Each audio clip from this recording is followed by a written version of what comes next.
আসসালামু আলাইকুম। আপনার গ্রামীণ ফোনের অতিরিক্ত সিম কার্ড যদি আপনি বাতিল করতে চান তাহলে লাইভ চ্যাটের অপশন কিন্তু আপনি ব্যবহার করতে পারেন। আপনি প্রথমে গুগলে গিয়ে লিখবেন জিপি লাইভ চ্যাট। তো জিপি লাইভ চ্যাট লিখার পরে আপনি নিচের দিকে প্রথমে একটা ওয়েবসাইট দেখতে পারবেন জিপি গ্রামীণ ফোন অনলাইন কাস্টমার কেয়ার। এই সাইটটার মধ্যে প্রবেশ করবেন। ঠিক আছে? এই সাইটের মধ্যে প্রবেশ করার পরে আপনি সাইডের কর্নারে দেখতে পারেন মেসেজ আইকন। তো মেসেজ আইকনের মধ্যে ক্লিক করবেন। দেন এখানে আপনার নাম এবং আপনার ফোন নাম্বারটা লিখতে হবে। তারপর নিচে কন্টিনিউ বাটনের মধ্যে ক্লিক করতে হবে।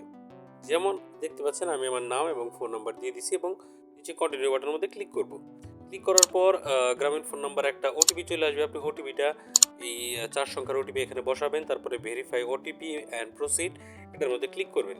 এটার মধ্যে ক্লিক করার পর আপনি এখান থেকে ল্যাঙ্গুয়েজ সিলেক্ট করবেন। কোন ভাষায় আপনি কাস্টমার কেয়ার প্রতিনিধির সঙ্গে কথা বলতে চান, ইংলিশ অথবা বাংলা সিলেক্ট করতে পারেন। তারপরে আপনি নিচে একটা বক্স পাবেন সেন্ড মেসেজ। তো এইখানে লিখতে হবে লাইভ চ্যাট। যেমন আমি এখানে লিখে দিয়েছি লাইভ চ্যাট। ঠিক আছে? লাইভ চ্যাট লিখে দেওয়ার পরে ডান পাশে কর্নারে দেখতে পাচ্ছেন একটা আইকন, ওটার মধ্যে ক্লিক করে সেন্ড বাটনে ক্লিক করতে হবে। তারপরে এখানে দেখতে পারবেন কানেক্ট এজেন্ট। একটা জিপি কাস্টমার কেয়ারের এজেন্টের সাথে কানেক্ট করতে বলতেছে। কানেক্ট এজেন্ট অপশনের মধ্যে ক্লিক করবেন। এখানে দেখতে পাচ্ছেন যে please hold while we transfer you to one of our customer care agent. এজেন্টের সাথে কথা বলার জন্য আপনাকে অপেক্ষা করতে হবে। অনেক সময় ১-২ মিনিট অপেক্ষা করা লাগতে পারে। আপনি সিরিয়ালে আছেন এরকম বলতেছে। ঠিক আছে? তো কিছুক্ষণের মধ্যেই দেখতে পাচ্ছেন এইখানে আমাকে সালাম দিল এবং আশিকুর রহমান আশিক নামে একজন কাস্টমার কেয়ার প্রতিনিধি কিন্তু এখানে চলে আসছে এবং কিভাবে আমাকে সাহায্য বা আপনাকে সাহায্য করতে পারে সে জিজ্ঞেস করতেছে।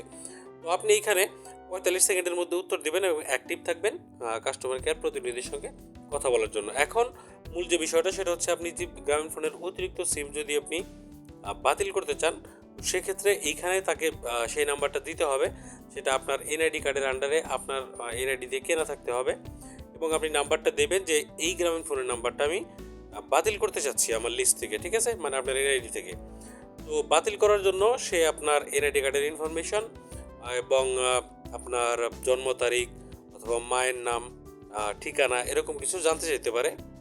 সাথে আরও বিভিন্ন সিম রিলেটেড তথ্য জানতে চাইতে পারে, যেমন কত টাকা রিচার্জ করছেন, কতদিন ধরে ব্যবহার করেন না, কেন বাতিল করতে যাচ্ছেন, এরকম কিছু প্রশ্নের উত্তর আপনি যদি ঠিকঠাক দিতে পারেন তাহলে কাস্টমার কেয়ার প্রতিনিধি আপনার সিমটা বাতিল করতে সাহায্য করবে এবং এই চ্যাটের মাধ্যমে আপনি আপনার সিমটা বাতিল করতে পারবেন।